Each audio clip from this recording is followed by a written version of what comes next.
Hello, everyone. My name is Eddie Martinez, and the book that I chose for the English book report is called Friend and Foe: When to Cooperate, When to Compete, and How to Succeed at Both. So, the basic summary of the entire book is number one, learning on how to improve at trusting partner. This is a very, very important step and is a big part of the book. Number two, deciding whether it's necessary for vulnerability or for power. This is also a heavy part on the decision making, and it is for you to choose whether you want to succeed or maybe not. And number three, lacking the necessities that can lead to competition. But before we get to the meaty, juicy part, we need to go to the author.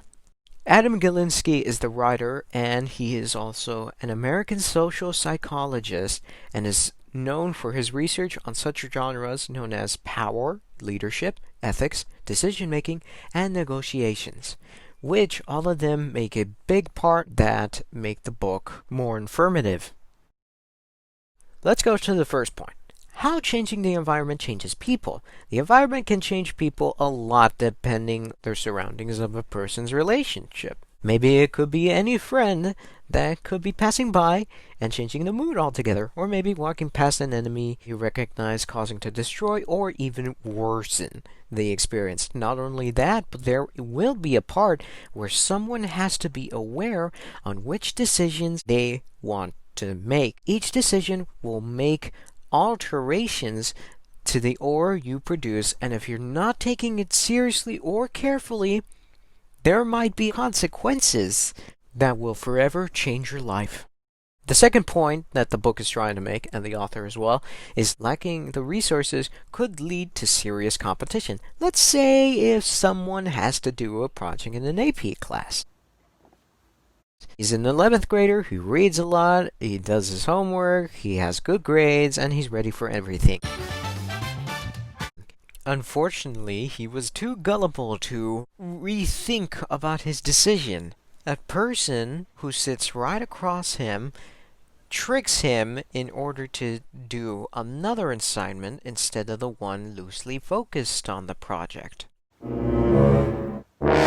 He's been studying for a long time now, so people might be more concerned on whether they have the possibility of passing the class. On the day of the project, the teacher starts talking about a different resource for the assignment. He stares at the screen, his smile turns upside down, and that's when the other people knew how screwed he was.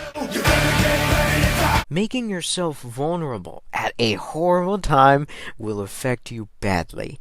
People may have the guts to trick you in the end if you end up being gullible. Be aware on who you trust and catch any red flags for the people who may end up being your counterpart or trying to make you a lesser threat to them.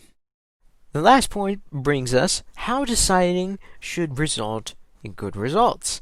Overall, the author wants to make it clear for everyone that each tiny little itty bitty option someone makes affects the path you are willing to pass or not.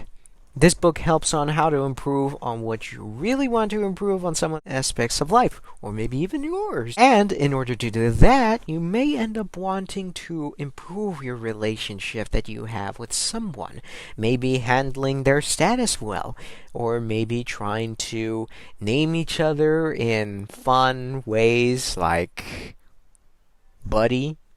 I know it's a cliche name, but that's all I have. Or looking out for the gullible friends you might have who end up putting themselves in danger instead of looking for the red flags, camouflaging through the people who want to stop them from succeeding. So those were the things that needed to be completed for the book. We already explained how to summarize it in a few words. We already talked about the author, and we already talked about the ideas that the author wants to make clear for the audience. So anyway, thank you for watching and taking your time with this video, and I hope everyone has a very merry Christmas break.